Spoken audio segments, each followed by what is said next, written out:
마태복음 3장 1절부터 9절입니다. 우리 다 같이 큰 음성으로 합독하겠습니다. 그때에 침례 요한이 이르러 유대 광야에서 전파하여 가로되 회개하라 천국이 가까웠느니라 하였으니 저는 선자 이사야로 말씀하신 자라. 일러스되 광야에 외치는 자의 소리가 있어 가로되 너희는 주의 길을 예비하라 그의 첩경을 평탄케 하라 하였느니라. 그 요한은 약대 털옷을 입고 허리에 가죽띠를 띠고 음식은 메뚜기와 석청이었더라. 이때에 예루살렘과 온 유다 요단강 사방에서 다 그에게 나와 자기들의 죄를 자복하고 요단강에서 그에게 침례를 받더니 요한이 많은 바리새인과 사두개인이 침례 푸는데 오는 것을 보고 이르되 독사의 자식들아 누가 너희를 가르쳐 임박한 진로를 피하라 하더냐. 그러므로 회개에 합당한 열매를 맺고 속으로 아브라함이 우리의 조상이라고 생각지 마라. 내가 너에게 이르노니 하나님이 능히 이 돌들로도 아브라함의 자손이 되게 하시리라. 아멘. 요한은 예수님의 공생의 시작을 알리는 전령사입니다. 그리고 그의 사역은 이미 구약에 예언되어 있었습니다. 우리 3절에 보면 저는 선지자 이사야로 말씀하신 자라. 그래서 선지자 이사야로 말씀하신 자야. 그러니까 선지자 이사야를 통해서 이사야 40장 3절에 이미 예언되어 있었습니다. 광야에 외치는 자의 소리가 있어 가로되 너희는 주의 길을 예비하라 그의 첩경을 평탄케 하라 라고 이렇게 예언되어 있습니다. 그러니까 요한복음 1장 23절에도 보면 제사장들과 레위인들이 침례요한에게 나옵니다. 그가 와서 침례를 베풀고 많은 자들이 그에게 침례를 받으니 이제 그 제사장들과 레위인들이 침례 요한에게 나와서 묻습니다. 네가 누구냐라고 묻습니다. 이때 침례 요한이 대답이 뭐냐? 나는 광야에서 외치는 자의 소리로다라고 대답을 합니다. 그가 광야에서 외치는 자의 소리라는 거예요. 그러면 그가 외친 소리가 과연 무엇입니까? 오늘 여기 말씀에 나옵니다. 2절에 보면 회개하라 천국이 가까웠느니라 이 말씀을 선포했다 이 말이에요. 그런데 이 말씀이 그냥 선포하고 끝난 것이 아니라 이 말씀이 얼마나 권위가 있고 이 말씀이 얼마나 능력이 있었는지 오늘 이제 그 밑에 말씀을 우리가 보면 5절에 보면 이때에 예루살렘과 온 유다와 요단강 사방에서 다 그에게 나왔다는 거예요. 다시 말하면 광야에 있던 사람들이 예루살렘에서 큰 잔치가 일어나니까 예루살렘으로 많이 몰려들었다. 그 잔치를 구경하기 위해 몰려들었다. 이거는 충분히 이해가 되는데 예루살렘에 살던 사람들이 또 온 유다에 살던 사람들이 또 요단강 사방에 살던 사람들이 지금 광야에서 외치는 이 소리를 듣고 그 광야로 사람들이 몰려들었다고 이 성경은 기록하고 있습니다. 그러니까 이 회개하라 천국이 가까워 있는 이 소리가 단순한 소리가 아니에요. 선포입니다. 광야에서 선포했다는 거예요. 회개하라 천국이 가까웠느니라. 교회에서는 선포가 있습니다. 또 가르침이 있습니다. 그래서 캐리그마라고 그래요. 선포는. 가르침은 디다케라고 합니다. 목사의 설교는 캐리그마일까요? 디다케일까요? 이제 그게 몰라서 우리가 문제가 돼요.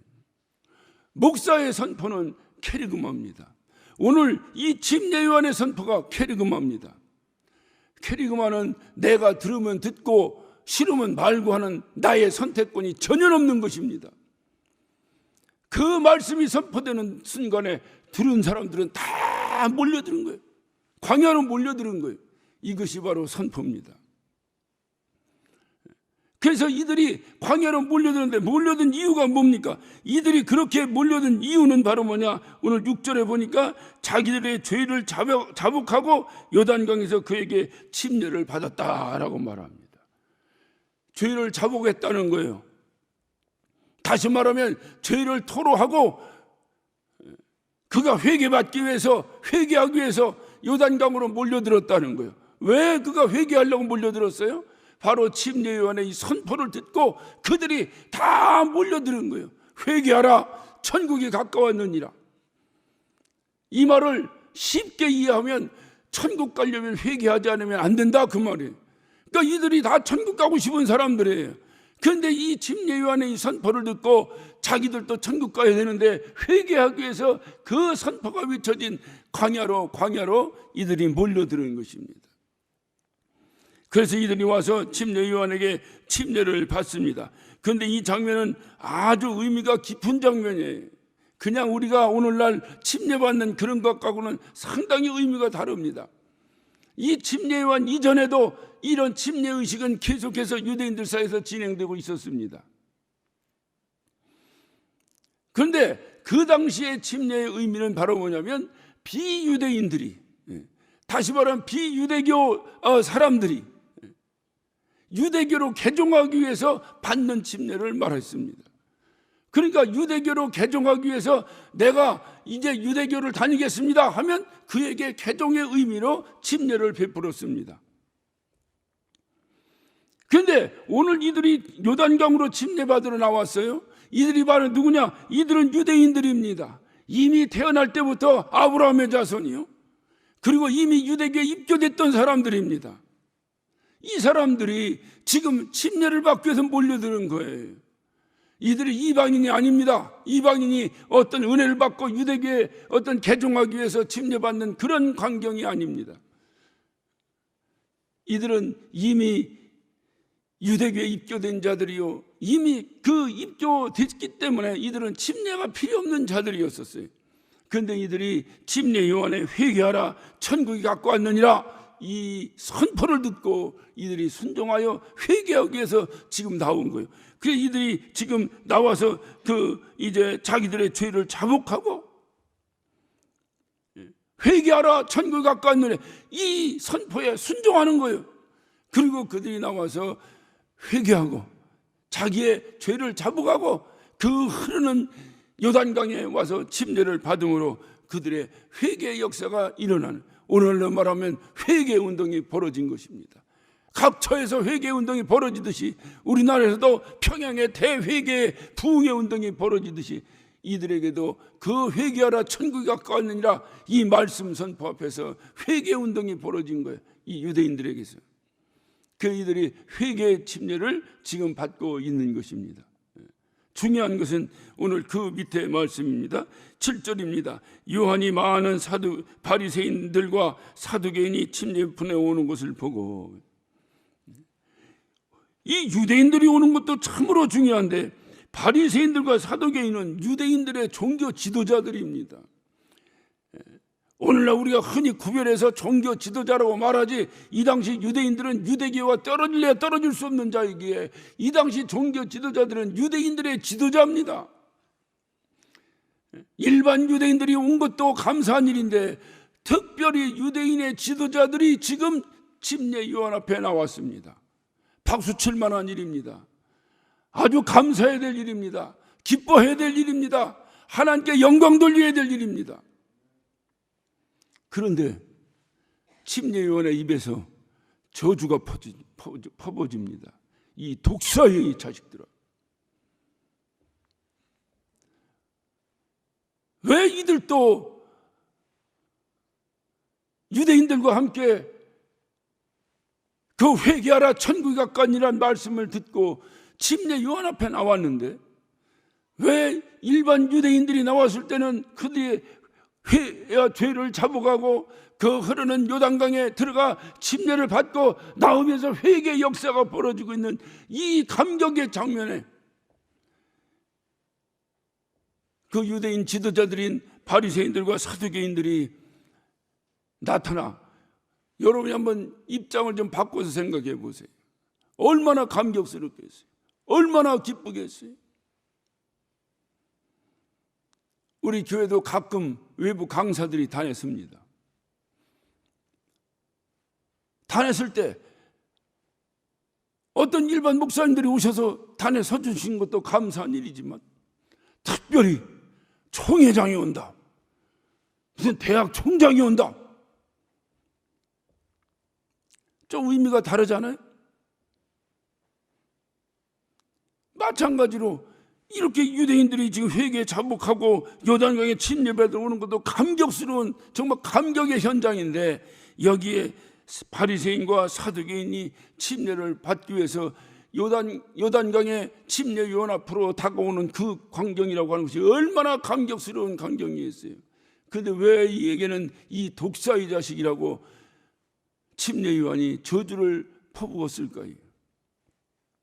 그 이유는 8절입니다. 회개에 합당한 열매를 맺어라.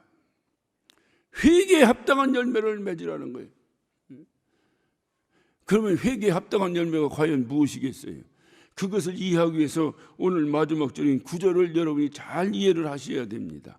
오늘 마지막 9절입니다. 속으로 아브라함이 우리 조상이라고 생각지 말라. 내가 너에게 이르노니 하나님이 능히 이 돌들로도 아브라함의 자손이 되게 하시리라. 무슨 뜻이겠어요? 오늘 이 9절 말씀이 우리에게 던지는 핵심 의미가 무엇이겠습니까? 아브라함 자손이 특별한 것이 아니다. 아브라함 자손에다 특별히 하나님이 막 무슨 금으로 만들고 아브라함 자손이라서 특별히 하나님께서 그들에게 어떤 능력을 주시고 지혜를 주셔서 그들을 아브라함 자손 삼은 것이 아니라는 거예요. 하나님은 아브라함 자손을 뭐라고 말씀해요? 하나님이 능히 이 돌들로도, 돌들이란 거예요. 돌이란 게 뭐예요? 하찮은 것을 얘기하는 거죠. 여러분, 사막에 가서 널려 있는 게 돌 아닙니까?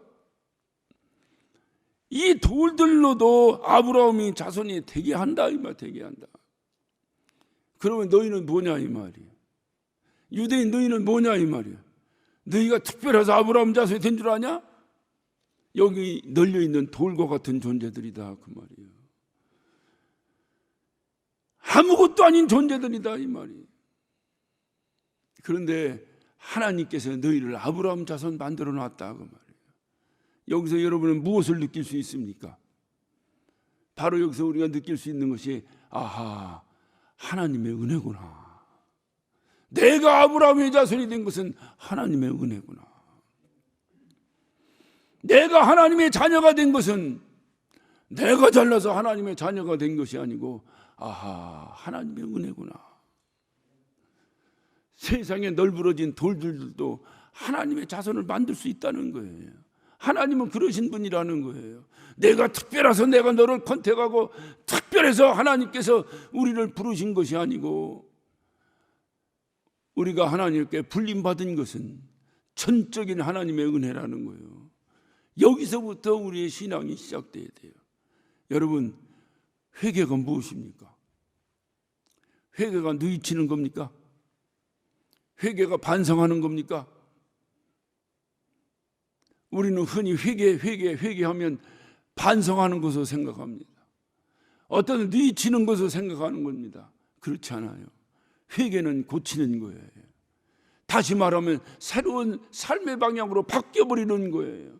이제까지 내가 살았던 그 라이프 스타일이 완전히 바뀌어버리는 거예요. 이것이 바로 회개입니다. 언제 그것이 바뀌어지던가요? 목사 설교 한 편 듣고 나니까 바뀌던가요? 느닷없이 여러분이 교회 한번 들어오니까 그냥 바뀌던가요? 우리의 삶이 이렇게 바뀌기 위해서는 전제되어야 될 조건이 있습니다. 그것이 바로 하나님의 은혜입니다. 내가 은혜를 경험하고 내가 은혜를 체험하고 그 은혜 앞에 내가 무릎을 꿇을 때에, 아하, 내가 이렇게 살면 안 되는구나. 이게 회개의 동기부여예요. 은혜도 없이 회개한다고요? 내가 하나님으로부터 받은 은혜도 없이 내 삶이 변화된다고요? 천부당 만부당한 소리입니다. 그러니까 자꾸 넘어지는 거예요. 내가 회개한다고 하고도 또 변화되지 않고, 회개했다고 해도 변화되지 않고, 당장 어떤 말씀을 듣고 당장 어떤 이벤트에 참여하고, 그리고 내가 어떤 감격하고 흥분하여, 아, 내가 하나님 뜻대로 살겠다고 결단합니다. 며칠 가던가요? 오늘날 그리스도인들이, 아니 오늘날 교회가 왜 우리는 교회다운 교회를 세우자고 하는 거예요? 그것은 교회답지 못하니까 교회다운 교회를 세우고자 하는 거예요. 교회다운 교회를 세우기 위해서는 누가 세울 수 있습니까? 성도다운 성도가 교회다운 교회를 세울 수 있는 거예요. 성도다운 성도는 누굽니까? 바로 이 회개에 합당한 열매를 맺는 자입니다. 다시 말하면 회개에 합당한 열매가 과연 무엇이겠어요? 회개를 할 수 있는 합당한 열매가 있어야 된다는 거예요. 합당한 열매도 없이 회개한다는 건 전부 다 위식이요 가증이라는 것입니다. 입술로만 내가 주여 주여 하는 자라는 것입니다. 우리 삶에는 전혀 영향력이 미치지 않는다는 것입니다. 성경의 전반의 가르침은 변화하라는 거예요. 그것이 바로 회개입니다. 안 되는 거예요. 안 되는 거예요. 10년을 신앙생활하고 20년을 신앙생활하고 30년을 신앙생활하고 아니 목사가 되었어도 안 되는 거예요. 그 이유는 한 가지입니다. 그것은 무슨 그가 워낙에 강팍해서 아니면 그가 워낙에 성격이 그래서 그가 워낙에 환경이 그래서 아니에요. 성경은 한 가지 이유를 정확하게 말씀하고 있습니다. 회개에 합당한 열매가 없기 때문이다. 회개에 합당한 열매가 바로 뭐예요? 우리가 구절을 이해했습니다. 내가 아브라함의 자손이 된 것은, 내가 하나님의 자녀가 된 것은, 내가 하나님을 아버지라 부를 수 있는 것은, 내가 하늘나라의 소망을 가지고 살게 되는 것은, 이 모든 것은 내가 잘나서 된 것이 아니라 하나님의 은혜라는 거예요. 여러분 이 고백이 분명히 있으십니까? 하나님의 은혜다. 내가 오늘 이 자리에 앉아있는 것도 하나님의 은혜다. 오고 싶어도 못 오는 사람이 얼마나 많습니까? 내가 오늘 건강해서 하나님이 오늘 이 자리에 앉혀주신 것도 하나님의 은혜다. 이 하나님의 은혜가 있어야 내가 이 하나님의 은혜로 이렇게 됐는데, 아니 내가 하나님의 은혜로 그래도 내가 목사까지 됐는데, 내가 하나님의 은혜로 그래도 사랑하는 성도들 앞에서 말씀을 선포할 수 있다고 하는 그러한 어떤 목사까지 되었는데, 이렇게 살면 안 되지. 이렇게 살면 안 되지. 여기서 회개의 동기부여가 나와야 되는 거예요. 내가 하나님의 은혜를 받았는데, 여러분 하나님의 은혜가 뭐예요? 오늘 여기서는 돌들도 들어서도 아브라함 자손 만들 수 있다라고 이렇게 말씀하셨지만 우리는 분명히 합니다. 돌들 들어서 하나님의 자녀 만드는 것이, 여러분 그냥 돌들 갖다가 너 하나님의 자녀 되라니까 됐습니까? 돌보다도 더 현찮은 것들을 가지고도 하나님은 하나님의 자녀를 만들어요. 문제는 만드는 과정이 우리가 감당할 수 없는 은혜라는 거예요. 그 은혜를 저와 여러분이 경험하셨냐 하는 겁니다. 그 은혜를 내가 간직하고 있느냐 이 말이에요. 그 은혜를 날마다 묵상하고 살고 있느냐 그 말이에요. 그것이 다 무너졌어요. 그것이 다 무너졌어요. 너무 삭막합니다. 여러분 다 은혜 받은 사람들끼리 모였는데 그 안에서 은혜가 없어요? 다 은혜 받은 사람들끼리 모였는데 거기서 여전히 정죄하고 여전히 손가락질하고 여전히 미워하고 여전히 다툼이 일어나고 여전히 싸움이 벌어지고,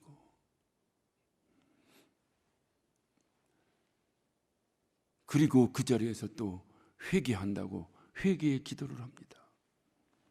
독사의 자식들아. 안 된다는 거예요. 그런 회개는 가식이야. 외식이야.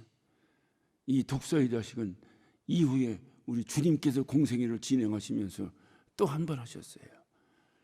외식하는 바리새인들아, 이 독사의 자식들아. 외식이라는 거예요. 그래서 주님은 예배할 때도 신령과 진정으로 해라.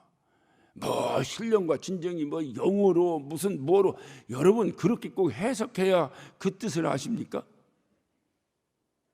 오늘날 신앙생활의 문제가 여기서 있는 거예요. 전부 지식적으로 다 분해해버려요. 중요합니다. 그 지식이 없으면 이단에 빠집니다. 참으로 중요합니다. 그러나 그것이 여러분의 영혼을 견인하지 않아요. 하나님 말씀이 들어올 때 그게 내 영혼을 울려버려야 됩니다. 뭔 얘기인지 알아들어야 돼요. 신령과 진정으로 예배하라니까 그것이 뭔 얘기인지 알아들어야 돼요. 원어가 뭐고 뭐가 어떤 뭐 뜻이 뭐고 이렇게 해서 알아듣는 것이 아니라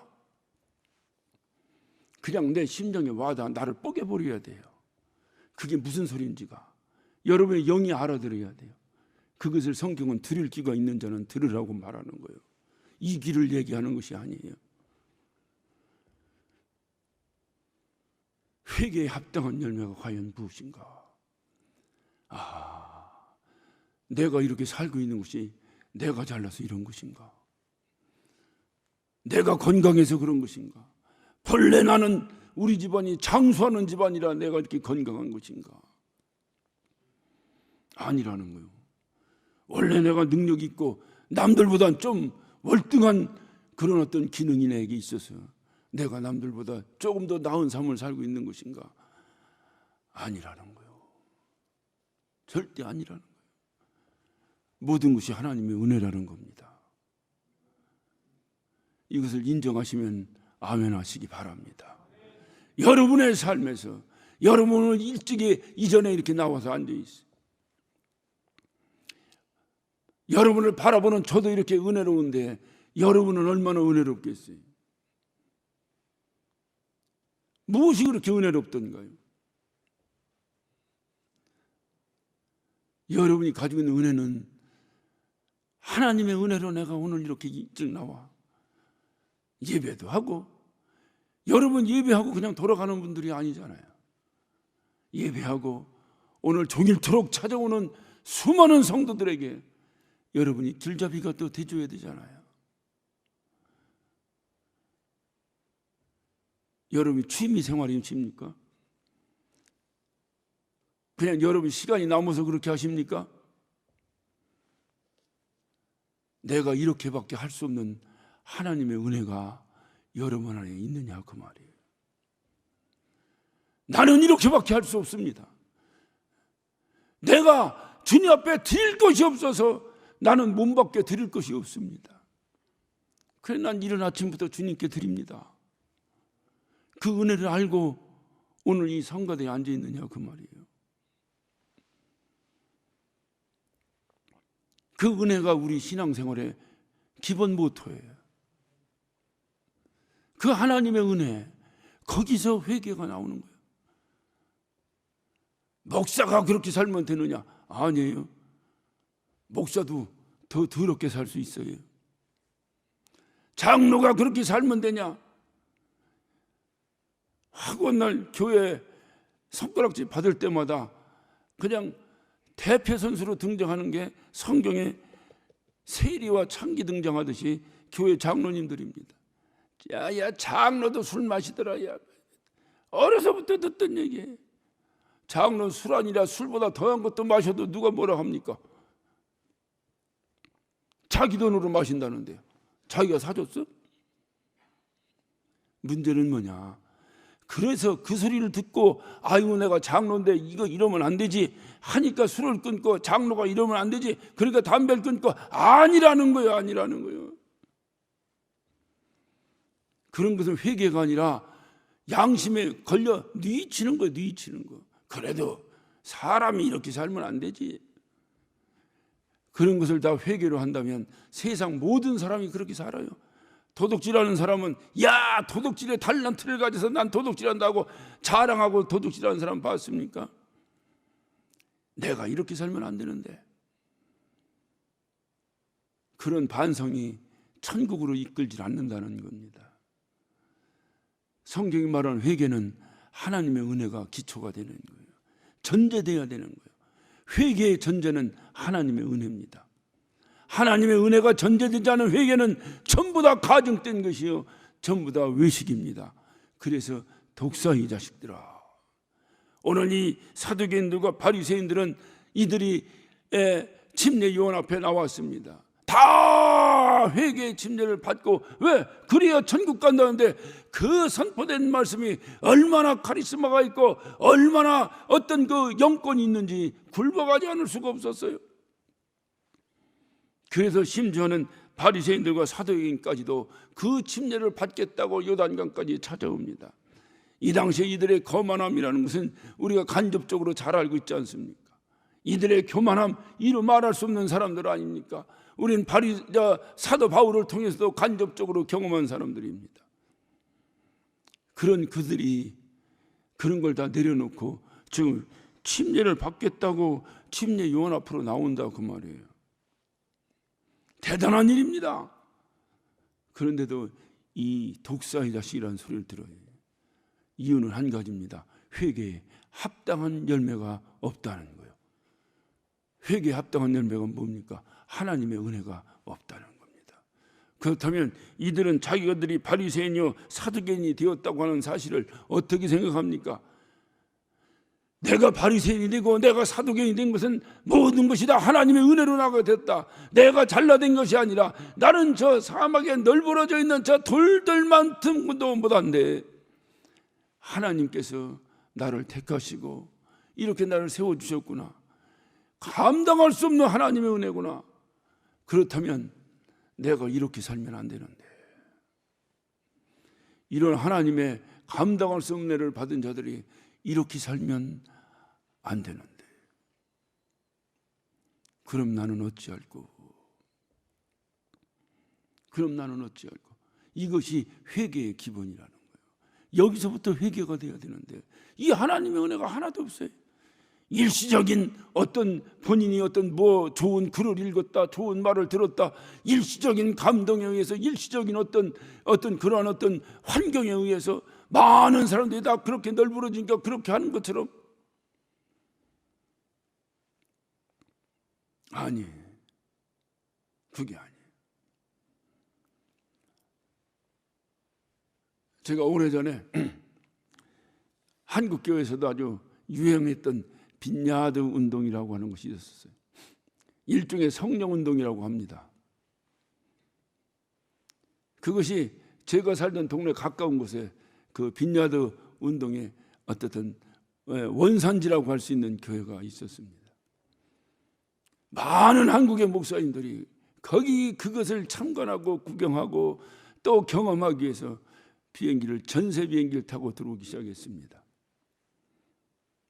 그 가까이 사니까 가봤어요. 저는 원래 근본이 어디 뭐 한다고 해서 잘 안 가거든. 가서 듣고 오면 다 뭐 하나님 말씀에 잘 산다는 얘기인데 그 소리 안 들었다고 해서 내가 못 사는 것도 아니고 열심히 기도하는 것이 낫겠다. 그런데 한국에 수많은 목사님들이 오니까 그 한번 가봐야지.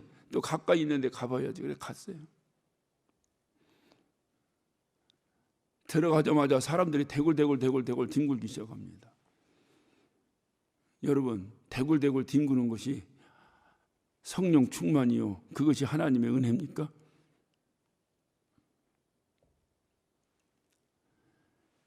착각하는 거예요. 거기 가니까 그럴 수밖에 없는 사람들만 와 있더라고요. 다. 그런 분위기에서는 다 안 넘어질 수가 없고, 그런 분위기에는 다 대굴대굴 뒹굴고, 어떤 사람은 설교하는데 깔깔깔깔 웃고 뭐 울고 뒤집어지고 춤추고, 거기서 설교한다고 또 목사는 단에서 설교하고. 그래도 좀 신사적이라는 거예요. 좀 신사적이라는 거예요. 여러분, 그게 신사적이에요. 제가 지금 여기서 설교하는데 여러분 성령 충만하다고 여기서 막 우리 앞에 있는 권사님 깔깔깔깔 울으니까 뒤에 있는 권사님이 춤을 추고 막 이러면 이게 좀 신사적인 것 같습니까? 그리고 그것이 하나님의 은혜라는 거예요. 원래는 웃을 수가 없는데 하나님의 은혜를 주셔서 자기도 모르게 막 웃는다는 거예요. 병원 가야지, 병원. 아무 이유도 없이 웃는 사람은 병원 가야 돼요. 여러분 가끔 보이죠? 그냥 웃고 다니는 사람들. 왜 하나님을 그렇게 비신사적인 존재로 그렇게 만들어 버립니까? 결국 사장돼 버렸잖아요. 없어져 버렸잖아요.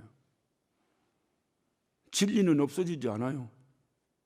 그런 신앙생활이 그런 유행에 휩쓸려서 그게 아니에요. 2000년 전부터, 아니 그 이후 이전부터, 천지가 창조된 창세 이후부터 우리 모두는 하나님의 은혜로 살아가는 자들입니다. 저와 여러분도 하나님의 은혜로 살아가는 자들입니다. 그 은혜를 망각하는 거예요. 그 은혜를 망각하다 보니까 갑자기 내가 잘나서 잘하고 있고, 내가 잘나서 뭐하고 있고, 다 내 능력으로 뭐하는 것처럼 입술로는 하나님의 은혜라고 하는데, 가장 큰 자가당착에 빠진 것 중에 하나가 뭔지 알아요? 교회 건축해놓고 하나님의 은혜입니다 입당립 했는데, 그 다음날부터 자꾸 자기가 잘해서 교회 건축했다고 해요. 왜 그런 소리가 나올까요? 앞과 뒤가 다르잖아요. 하나님의 은혜로 했다는데 뒤돌아서면 자기가 잘해서 했다고요. 이유가 뭘까요? 외식이거든요. 거짓말이거든요. 하나님의 은혜로 한 것이 아니라 자기 능력으로 했다고 확신을 가지고 있거든요. 이런 자의 입에서, 이런 자의 영혼에서 온전한 회개가 이루어지겠습니까? 오늘 주님은 말씀하셔요. 천국 가고 싶으냐? 천국 가고 싶으냐? 그러면 회개하라는 거예요. 그 회개는 반성이 아닙니다. 뉘우침이 아닙니다. 한순간에 그냥 어떤 환경에 의해서, 무슨 영향력에 의해서 아닙니다. 그 회개는 철저하게 하나님의 은혜로부터 기인합니다. 하나님께서 나에게 주신 은혜, 그러므로 내가 하나님의 은혜로 이렇게 살고 있는데, 그러므로 내가 하나님의 은혜로 이렇게 존재하고 있는데, 내가 하나님의 은혜로 이렇게 호흡하고 있는데, 내가 하나님의 은혜로 하늘의 소망을 갖게 되었는데, 내가 이렇게 살면 안 되는데, 내가 이렇게 살면 안 되는데, 정말 이러면 안 되는데, 하나님의 은혜로 목사가 되었는데, 내가 잘나서 목사 된 게 아니고 하나님의 은혜로 되었는데, 이렇게 목회하면 안 되는데, 하나님 은혜로 내가 장로가 되었는데,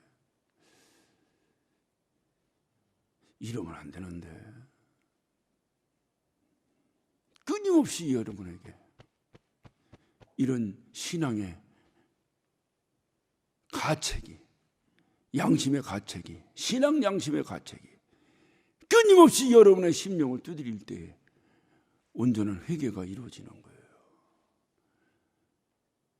그런데 그게 아니에요. 여전히 자기 욕심이 가득 차고, 여전히 자기 욕심이 가득 차고. 여러분 한번 봅시다. 누가복음 3장을 한번 잠깐.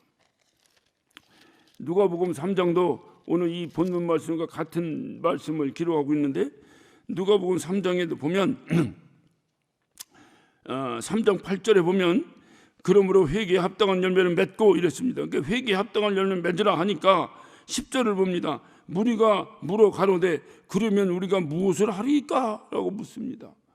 그러니까 회개에 합당한 열매를 맺어라 하니까, 그러면 우리가 어떻게 하는 것이 회개에 합당한 열매입니까? 라고 묻습니다.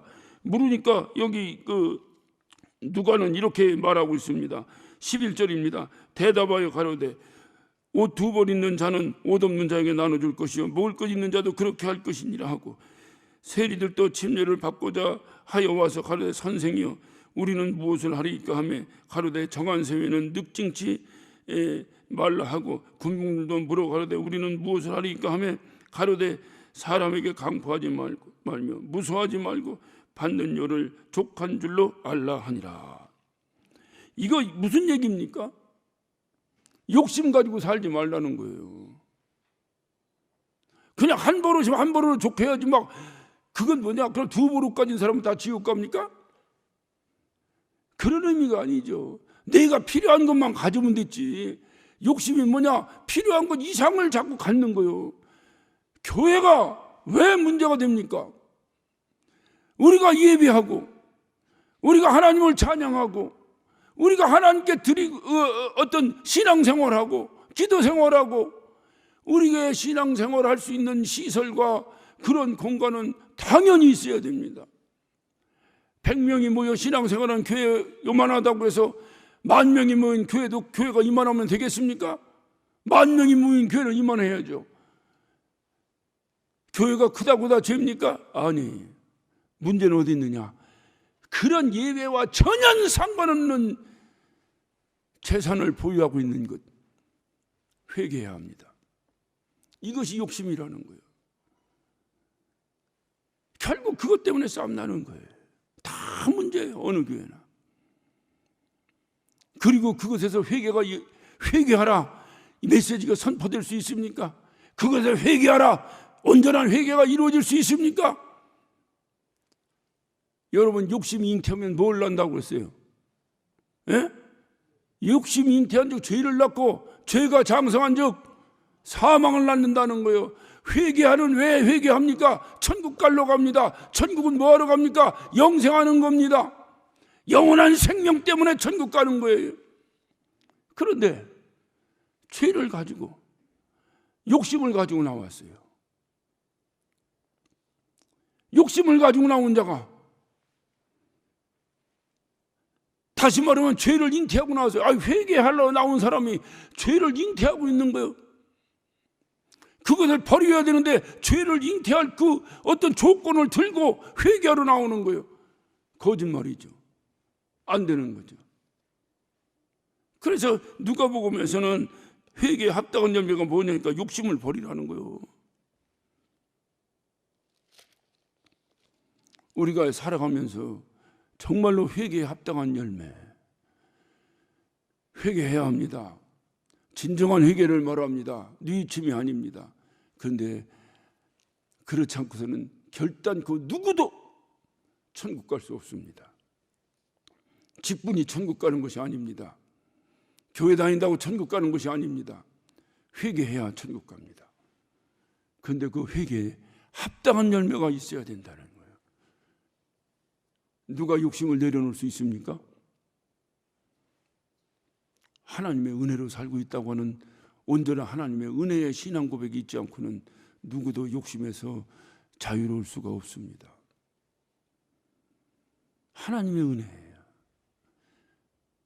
회개에 합당한 열매를 맺으시기를 예수 이름으로 축원합니다. 회개의 열매를 통해서 그 합당한 열매를 통해서 우리 모두가 천국 가는 거예요. 우리의 목표는 천국 가는 거예요. 그런데 그 천국은 회개에 합당한 열매를 맺어 날마다 회개의 삶을 살면 천국은 자동적으로 간다는 거예요. 천국은 가고 싶은데 가는 방법대로 살질 않아. 결국 못 가는 거예요. 저와 여러분, 오늘 침례 요한이 그렇게 간절히 외쳤던 이 독사의 자식들아, 그러므로 회개에 합당한 열매를 맺어라. 회개에 합당한 열매를 맺어라. 저와 여러분 삶 가운데, 여러분 영혼 가운데, 여러분 신앙 가운데 회개에 합당한 열매를 맺고 주님 앞에 나와 날마다 무릎 꿇는 저와 여러분 되시기를 예수 이름으로 축원합니다. 기도하십시다. 어느 시간 기도하실 때에 사울은 부활하신 주님 앞에 서는 달이라고 우리는 입술로 고백합니다. 부활하신 주님 앞에 서는 것이 그냥 서집니까? 회개에 합당한 열매를 가지고 서야 합니다. 그래야 그분 앞에서 회개의 역사가 일어나는 거예요. 내가 부활하신 주님 앞에 서는 그 방법, 서야 되기 위해서 필수적으로